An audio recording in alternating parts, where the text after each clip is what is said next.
आपण सर्वांनी कच्च्या कैरीचे लोणचं, मुरंबा, चटणी आणि अजून कितीतरी रेसिपी बनवले असतील. आज मी तुमच्यासाठी जी रेसिपी घेऊन आले आहे ती रेसिपी ना चटणी आहे ना लोणचं. खूपच नवीन पद्धतीची आपण आज नवीन रेसिपी बनवणार आहोत. डेफिनेटली तुम्ही एकदा ही रेसिपी बघणार ना तर लगेच बनवणार. तर चला मग वेळ वाया न घालवता आपण रेसिपीला सुरुवात करूया. सर्वात आधी आपण घ्यायच्या आहेत मस्त कच्च्या आंबट कैऱ्या घ्यायच्या आहेत. ह्या कैऱ्या आपल्या शेतातील कैऱ्या आहेत. तुम्ही मार्केटहूनही आणल्या तरीही चालतील. आता आपण घेतलेल्या आहेत अर्धा किलो कैरी. कैरी मस्त स्वच्छ पाण्याने धुवून घ्यायची आहे आणि मस्त कॉटनच्या कपड्याने व्यवस्थित पुसून घ्यायची आहे.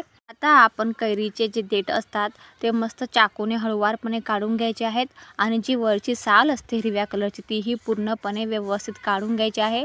साल काढण्यासाठी आपण जे बटाट्याची साल काढण्याचे जे यंत्र असतं त्याच्यानेही काढू शकतो किंवा चाकूनेही व्यवस्थित काढू शकतो. तुमच्याकडे जे अवेलेबल असेल किंवा तुम्हाला जे सोयीस्कर वाटेल त्याने तुम्ही व्यवस्थित पूर्णपणे साल काढून घ्यायची आहे. साल थोडीही नको आहे कारण आपल्याला नंतर पुढे त्रास व्हायला नको म्हणून पूर्णपणे आपल्याला व्यवस्थित साल काढूनच घ्यायची आहे. आता मी पूर्णपणे कैरींची मस्त साल काढून घेतली आहेत आणि देठही काढून घेतली आहेत. स्वच्छ अशा पांढऱ्या शुभ्र आपल्या कैऱ्या दिसत आहेत. आता काय करायचे आहे, कैरीची साल तर आपण काढूनच घेतली आहे. मग त्यानंतर चाकूने आपल्याला व्यवस्थित हळूवारपणे कैरीचे तुकडे करायचे आहेत. कैरीची गाठ जर टणक झाली असेल तर हळूवारपणे व्यवस्थित तुकडे करा. जर कैरीची गाठ टणक नसेल तर डायरेक्टली कैरी कापली तरीही चालेल. आता आपल्याला कैरी तर कापून घ्यायची आहे. नंतर त्या कापलेल्या कैरीचे बारीक बारीक तुकडे करायचे आहे. तुम्ही व्हिडिओमध्ये बघू शकतात. आणि जर त्या तुकड्यांना थोडीफार जर टणक भाग लागलेला असेल कैरीचा तर तो आपला पूर्णपणे काढून घ्यायचा आहे. आपल्याला टणक भाग घ्यायचा नाही आहे. पूर्णपणे मस्त बारीक बारीक तुकडे करून घ्यायचे आहेत चाकूने. ही रेसिपी खूपच डिलिशियस आणि चटपटीत बनते की लहानांपासून मोठ्यांपर्यंत सगळेच आवडीने खातात. तुम्ही एकदा ही रेसिपी नक्की ट्राय करा. आता आपण व्यवस्थित कैरीचे तुकडे केलेले आहेत. बारीक बारीक चॉपसुद्धा करून घेतलेले आहे. आता हे तुकडे काय करायचे आहे, एक मिक्सरचं भांडं घ्यायचं आहे. तुमच्याकडे जे ग्राइंडर असेल ते तुम्ही घेऊ शकतात. या भांड्यामध्ये आपला पूर्णपणे चॉप केलेली कैरी टाकायची आहे आणि मस्त मिक्सरमध्ये ग्राइंड करून घ्यायची आहे. पूर्ण तुकड्यांची आपला फाईन पेस्ट बनवून घ्यायची आहे. हवं तर तुम्ही 2 ते 3 चमचे वरून पाणीही टाकू शकतात. खूपच पाणी घालू नका, नाहीतर नंतर आपल्याला खूपच वेळ वाया घालवायची वेळ येते. त्यामुळे थोडं थोडं पाणी टाकून आपला मस्त फाईन पेस्ट बनवून घ्यायची आहे. साधारणपणे आपला 2 ते 3 चमचे आपला पाणी घालायचं आहे. त्यानंतर घ्यायचं आहे आपल्याला अर्धा कप पुदिन्याचे पानं. फ्रेश पुदिना घ्यायचा आहे. सुकलेला वाळलेला पुदिना घेऊ नका. आता मस्त याचंही आपल्याला फाईन पेस्ट बनवून घ्यायची आहे. बघू शकता तुम्ही व्हिडिओमध्ये कशी मस्त फाईन पेस्ट बनलेली आहे. आता काय करायचे आहे, एक बाउल घ्यायचे आहे आणि त्यामध्ये आपल्या अशा प्रकारे चाळणी ठेवायची आहे. या चाळणीमध्ये आपल्याला मिश्रण टाकून मस्त चाळून घ्यायचं आहे. मिश्रण चाळल्याने काय होते की जे चाळणी बाहेर जे आलेले गाठी असतील, दोरे असतील ते पूर्णपणे निघून जातील आणि आपला मस्त फाईन पेस्ट येईल. बघू शकता चमच्याने किंवा हाताने तुम्ही मस्त अशी पेस्ट चाळून घ्यायची आहे. जेणेकरून थोड्याफार ज्या गाठी असतील त्या पूर्णपणे बाहेर येतील. बघू शकतात व्हिडिओमध्ये कशा प्रकारे चाळणी बाहेर गाठी आलेल्या आहेत आणि या गाठी आपल्या घ्यायच्या नाही आहेत. या गाठी आपल्याला डिस्कार्ड करून टाकायच्या आहेत, बाहेर फेकून द्यायच्या आहेत. आता आपला फाईन पेस्ट मिळालेली आहे. आता ही पेस्ट मस्त आपल्या चमच्याने मिक्स करून घ्यायची आहे. बघू शकता तुम्ही व्हिडिओमध्ये त्याची कन्सिस्टन्सी थिकनेस आपण बघू शकतो. अशा प्रकारे आपला पेस्ट घ्यायची आहे. त्यामध्ये आपल्याला घालायचं आहे अर्धी वाटी साखर. साखर नक्की टाका. आता टाकायचं आहे अर्धा चमचा काळं मीठ, 1 चमचा जिरे पावडर आणि अर्धा चमचा आपल्याला टाकायचा आहे चाट मसाला. मिश्रण मस्त चमच्याने व्यवस्थित मिक्स करून घ्यायचं आहे. व्हिडिओ शेवटपर्यंत नक्की बघा. तुम्हाला रेसिपी नक्की आवडेल. आणि रेसिपी बनवण्यासाठी आपल्याला कच्ची कैरी घ्यायची आहे. त्यामुळे तुम्ही कोणतीही कच्ची कैरी घ्या. आंबट घ्या किंवा थोडी कलमी घेतली तरीही चालेल. तुम्ही रेसिपी नक्की बघा आणि नक्की ट्राय करा. तुम्हाला व्हिडिओ खूपच आवडेल आणि रेसिपी जेव्हा तुम्ही बनवणार ना तेव्हा तुम्हाला खूपच आवडेल रेसिपी. आता आपलं मिश्रण व्यवस्थित एकजीव झालेलं आहे.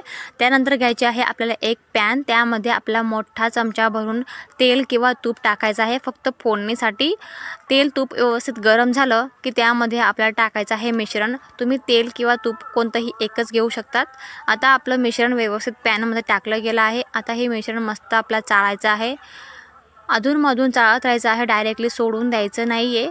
आणि मीडियम फ्लेमवरती आपल्याला गॅस ठेवायचा आहे. मिश्रण मस्त चाळत राहायचं आहे. आता तुम्ही जर दुसरे भांडे घेतले ना तर तुम्ही काळजी घ्यायची आहे की त्या भांड्याला खाली आपली जी कैरीची पेस्ट आहे ना ती खाली चिपकणार नाही आणि लटकणार नाही. त्यामुळे तुम्ही नॉनस्टिक भांडेच यूज करा. आणि जर दुसरे भांडे यूज करायचे असेल तर तुम्ही लक्षात घ्या, काळजी घ्या की ते भांड्याला खाली चिपकणार नाही. आपल्याला चाळत राहायचे आहे मिश्रण. रेसिपी बनवणे खूपच सोपे आहे. तुम्ही नक्की ट्राय करा. ही रेसिपी आहे ना लहान मुलांना तर अतिशय मस्त टेस्टी आणि छान बनते. कारण आपण दुकानावरून किंवा मार्केटहून त्यांना वेगवेगळ्या कँडी आणतो, चॉकलेट्स आणतो. तर त्या चॉकलेट्स किंवा कँडी आणण्यापेक्षा ही जेली टाईप दिसणारी जी बर्फी आहे ना तिला आपण बर्फीही बनवू शकतो. ही बर्फी नक्की तुम्ही त्यांना द्या, बनवा आणि त्यांना सांगा की दुकानावरून आणलेली आहे किंवा मार्केटहून आणलेली. त्यांना नक्की आवडेल आणि ते परत परत तुमच्याकडे मागतील. तुम्ही ही रेसिपी नक्की ट्राय करा. लहान मुलांनाच काय तर मोठ्यांनाही ही रेसिपी खूप आवडते. आता मिश्रण आपलं व्यवस्थित उकळतं आहे बघा. तुम्ही बघू शकता कसं मस्त उकळतं आहे आणि त्याची थिकनेसही तुम्ही बघू शकता. जेव्हा आपण बॅटर टाकलं होतं पॅनमध्ये तेव्हा ते थोडं पातळ होतं आणि आता बघा त्याची थिकनेस कसं घट्ट होत चाललं आहे. अशाच प्रकारे आपल्याला मस्त जी पेस्ट आहे ती घट्ट करायची आहे. आणि जर तुम्हाला कलर पाहिजे असेल किंवा तुम्हाला जर नॅचरली कलर आवडत असेल तर तुम्ही तसंच ठेवा. आणि जर तुम्हाला थोडाफार कलर अजून पाहिजे असेल तर तुम्ही फूड कलर ॲड करू शकतात. आता मी ग्रीन कलर फूड कलर टाकलेला आहे. तुम्ही कोणताही कलर ॲड करू शकता. आता कैरी ही ग्रीन कलरची असते म्हणून मी ग्रीनच कलर ॲड केलेला आहे. तुम्हाला जर थोडा वेगळा कलर पाहिजे असेल तर तुम्ही वेगळा कलर ॲड करू शकतात. बघा आपलं जे बॅटर आहे ते मस्त थिक झालेलं आहे. अजून आपला 2 ते 3 मिनिटे मस्त हे थिक होऊ द्यायचं आहे. आणि त्यामध्ये घालायचं आहे अर्धा चमचा लाल तिखट. त्यामुळे काय होतं की आंबट, गोड आणि तिखट अशी चटपटीत चव येते. आणि आपली जी जेली आहे ना, जेली बर्फी आहे ना ती अतिशय छान आणि मस्त बनते. जर तुम्हाला लहान मुलांना बनवायचं असेल ना आणि तुमचे लहान मुलं तिखट खात नसतील तर तुम्ही तिखट स्किप करू शकतात किंवा टाकलं तरीही चालेल. अतिशय मस्त टेस्टी जेली येते, खूप तिखट बनत नाही आहे. तुम्ही व्हिडिओमध्ये जेलीची कन्सिस्टन्सी बघू शकतात. अतिशय मस्त आणि टेस्टी दिसते. लूक तर बघा किती शाईन करते. जर तुम्हाला अशी शाईन नको आहे ना तर तुम्ही तूप स्किप करू शकतात. कच्ची कैरीच्या जेलीला वरून शाईन छान येण्यासाठी मी तूप वापरले आहे. तुम्ही तूप स्किप करू शकले तरी चालेल. आता आपली जेली मस्त जेलीच्या फॉर्ममध्ये आलेली आहे आणि ती आता आपण घेणार आहोत एका ताटामध्ये. त्याआधी आपण ताटाला थोडं तूप लावून मस्त ग्रेस करून घ्यायचं आहे जेणेकरून आपली जी जेली आहे ना ती ताटाला खाली चिपकणार नाही आणि मस्त चारी बाजूने व्यवस्थित सेट होईल. तुम्ही चमच्याने किंवा हाताने दोघंही वापर करू शकतात. आणि मस्त अशी आपली जी जेली आहे ना ती मस्त सेट करून घ्यायची आहे. आता ही जेली आपल्याला जास्तीत जास्त 2 दिवस व्यवस्थित फॅनच्या हवेखाली मस्त सुकू द्यायची आहे. तुमच्याकडे जर थोडीफार खिडकीमधून हवा आणि थोडं ऊन येत असेल ना त्या ठिकाणी ठेवलं तरीही चालेल. अतिशय मस्त जेली लवकर सुकते. किंवा फॅन खाली ठेवलं तरीही चालेल आणि उन्हामध्ये ठेवलं तरीही चालेल. फक्त उन्हामध्ये ठेवल्यामुळे काय होतं की थोडासा कलर त्याचा डार्क होतो. बाकी जेलीची टेस्ट बिघडत नाही, अतिशय मस्त बनते. जेली आपल्या 2 दिवस मस्त फॅन खाली सुकू द्यायची आहे. बघू शकतात मी थोडंसं ऊन आणि फॅन दोघंही थोडे वापरले आहे. त्यामुळे थोडं जेलीचा कलर डार्क झाला आहे. लवकर सुकण्यासाठी तुम्ही उन्हात ठेवलं तरीही चालेल. फक्त कलर थोडा डार्क होतो, बाकी काहीही बिघडत नाही. चव तर तशीच असते. आता काय करायचं आहे, जेली आपली सुकलेली आहे त्यानंतर आपण कटर घ्यायचा आहे किंवा असं पिझ्झा कटर किंवा चाकूने आपल्याला मस्त कट करून घ्यायचे आहे. तुम्हाला जो शेप आवडत असेल त्या शेपने तुम्ही मस्त कट करून घ्यायचे आहेत. शेप देऊन घ्यायचा आहे. मी आता अशा प्रकारे चौकोनी शेप देऊन दिला आहे. बघा हातामध्ये घेतल्यानंतर आपली जेली किती छान दिसते आहे, किती मस्त शाईन तिला आलेली आहे. ही शाईन तुपामुळे आलेली आहे. तुम्हाला शाईन नको आहे तर तुम्ही तूप किंवा तेल स्किप करू शकतात. मस्त अशी जेली ट्रान्सपरंटसुद्धा दिसते.